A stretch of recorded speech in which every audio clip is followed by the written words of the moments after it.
guys, welcome to our newest series, which is our breeding series. We do have a small, very small breeding program here, and I do want to start with a disclaimer message because I do know that breeding can be a very controversial topic in general, but it can be especially controversial when you're talking about an animal sanctuary or rescue. So we are both. We are an animal sanctuary and rescue. We are also an active horse farm.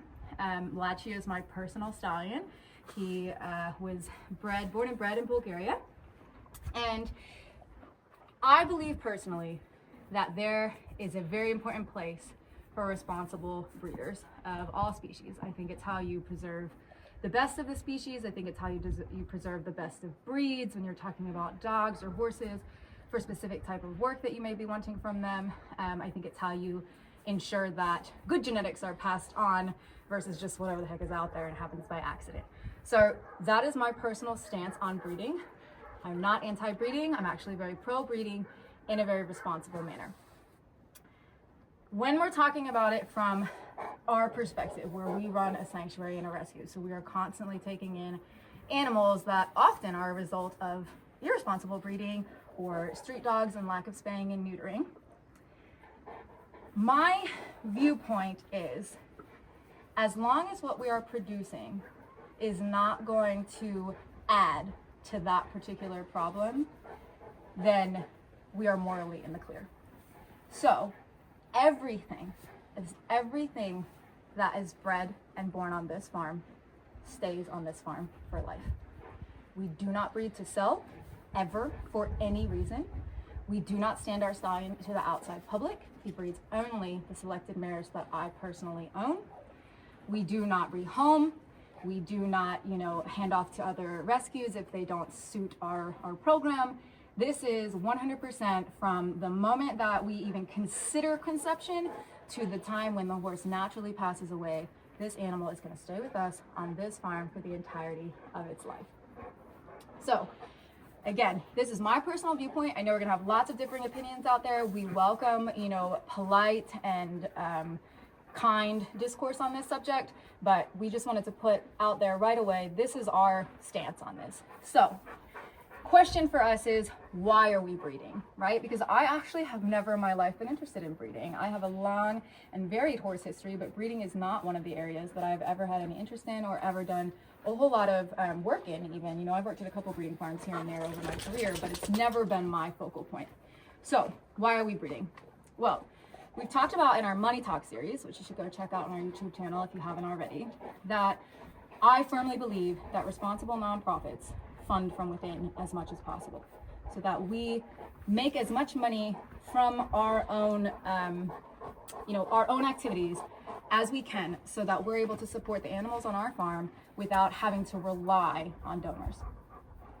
In order to do that, our chosen setup here is that we will be doing trail riding. So our horses who are sound and healthy and suitable for the job will do trail riding, and that activity will cover the expenses of keeping them, but also, and most importantly, it will cover the expenses of keeping the many, many, many horses that we have here, and dogs, and cats, and goats, and chickens, and God knows what else is coming. But it will cover their costs. It will allow us to continue to rescue, because there comes a point where you can't rescue anymore if you don't have funds coming in. And I don't like to be dependent on the donors. I love them and appreciate them, but I think that it's easier to love and appreciate and support us if our donors know that we're going out there and actively trying to make sure that we're supporting ourselves. So that's where the breeding program comes in. My dream is that our rescue will eventually be entirely retired animals. Cats, dogs, everything, horses. I want to take in the ones that need us the most.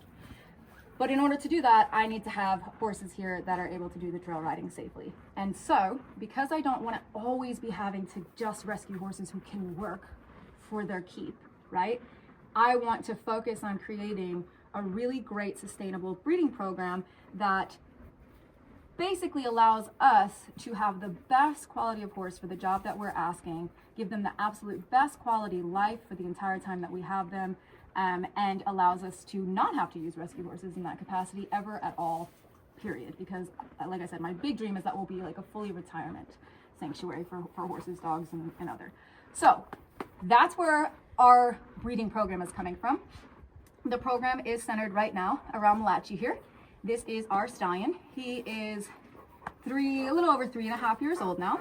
He is the son of Galia, a horse you guys will see a lot in our riding program. He is a purebred Danubian, which is a very, very rare Bulgarian sport horse,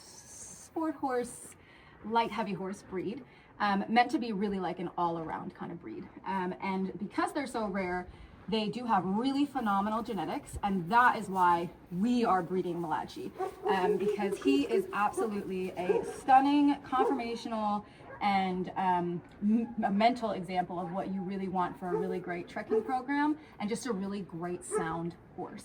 So one of the first thing that we breed for is a good brain. That is our number one. That's what we're looking for. I want a horse who is calm, who is social, who enjoys working with people, who just, takes things in his stride, isn't easily startled, all those kinds of things. And as you can see, that is Malachi. We've got dogs running around, we got dogs barking, we've got Buddy Cash over here, stealing his hay. And he's just chilling here, hanging out, happy as can be. And this has been his personality really his whole life. He's just a chill, really lovely, easygoing kind of guy. Hi, Cash. Yes, I know. You need a grooming next. So the second thing that we're looking for, and I don't think you're going to be able to see them, unfortunately, because of the mud and the hay, but the second thing that we breed for specifically is good hooves. And that's because we believe in barefoot. So we have all of our horses are all barefoot, even the ones that do trail riding. We don't have any shoes on any of our horses. We'll use boots if we need to, but the goal is that we want our horses to be barefoot, all natural. We want to be able to, for them to be comfortable on our terrain, which is mountainous and quite rocky, and be comfortable here without needing all the extras so that they can develop the most healthy foot and stay sound. So he has phenomenal feet. Our farrier would tell you he only has to get trimmed like 3 times a year, and we have our horses on a 6 to 8 week rotation in general. So that is not because the farrier doesn't look at him that often, it's because he just generally doesn't need it. He just grows this most lovely, healthy, well-balanced foot that he has already passed on to baby Roto. His mother and his sisters, both of which we have the same feet, just fantastic. So we're really confident that we're breeding a nice sound-footed horse. And then the other thing that we're looking for in our breeding program specifically for the trekking is that we really want some great bones. So we want some nice, strong, thick bones that can really take the pounding, if you will, of having to walk on gravel sometimes in the rocky ground and things like that. A nice deep chest here, which he's got in spades. A good neck. We don't want a lot of size. Malachi is probably actually the top end of what we'd want our size to be. We have a lot of low-hanging branches and our riders can tell you that when you get hit by a branch and it tries to swipe you off, there's a video of that, guys. You should all watch it on one of our taller horses, me coming off the back end. But so we're looking for something that's a little bit closer to the ground, a little bit shorter back. It does give them a better center of gravity and allows them to be more comfortable when they're holding maybe heavier loads. So if we're doing any kind of longer trekking when they're carrying us and a meal or something, it gives us that. So those are our 3 components. Malachi meets all of them. I'm going to try to back him up so you can just see a side view. He has phenomenal conformation. He's just a beautiful, strong, excellent looking animal. I don't know if the lighting's going to be the best. Not the best lighting and not the best stand up. Come a little bit closer. It's good. Yeah, there. There we go. So he's just got, good boy. He's just got this great shoulder on him. He has really wonderful hindquarters. He's got a beautiful hock. He's just a really well-built animal. He's put together so nicely. He is a bit thicker in the neck and the head than probably his babies will be because he has been a stallion his whole life. But yeah, I'm just so proud of him. He's the first horse that was like born specifically to me. He was really ugly as a baby, so I went back and forth a lot about whether we would keep him intact, and I have never regretted it for a moment. He's easy to handle. He's fantastic with the mares. He's fantastic with people. We have had him living with a companion his entire life. He spends his winters here with Cash, and then in the summertime he actually goes out with 4 other geldings because I don't believe that stallion should be alone. And so he's just great to work around other horses in general, which is fantastic. Probably the last and final detail of our breeding program that people might be interested in is that we do have a very narrow, I don't know if you want to say scope or plan, in that we don't want 600 babies on the ground at once, right? Many of you know we don't ride anything until it turns 5. So our horses, they come here, and from the time that they're born to the time that they're 5 years old, they do absolutely nothing but hang out with their buddies in the herd, just being a horse, growing mentally, physically.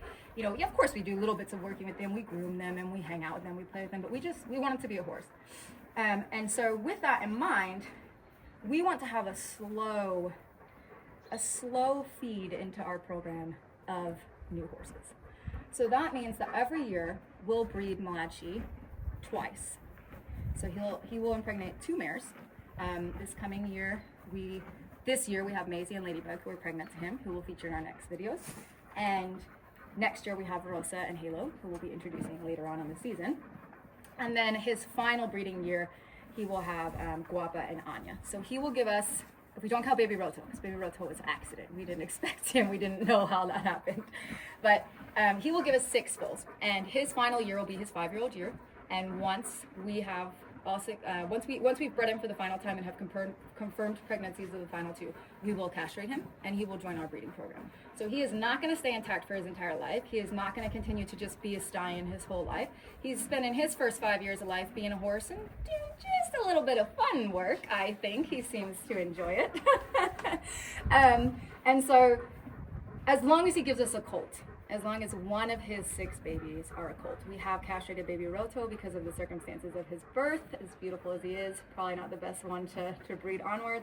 But as long as one of the 6 is a colt, we will castrate Malachi, and that colt will be the next focus of our breeding program. And that colt, like Malachi, will not start breeding until his 3-year-old year.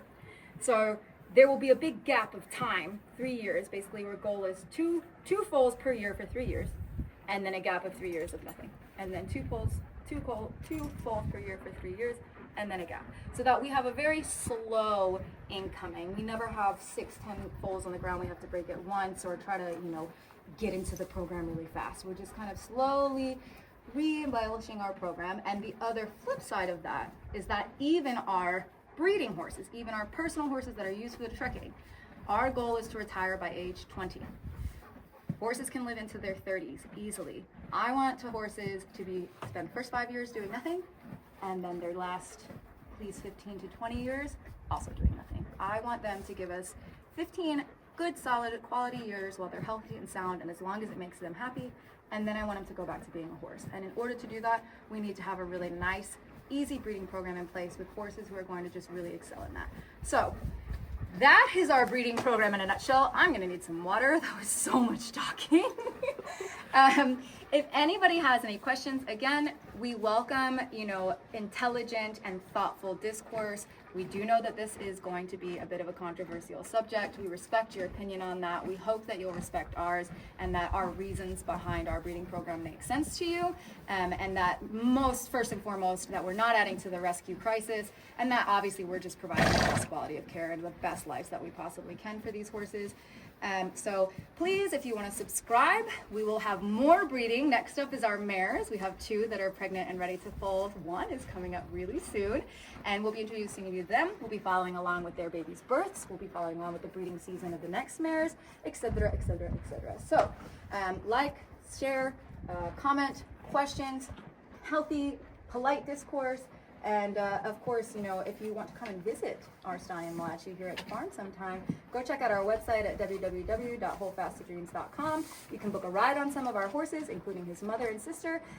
You can walk some of our dogs. You can, of course, pet Malachi, play with some babies, listen to Zima guarding, whatever it is that you like to do. So thanks for being with us, guys, and stay tuned for Maisie's video and her baby horse coming soon. So long.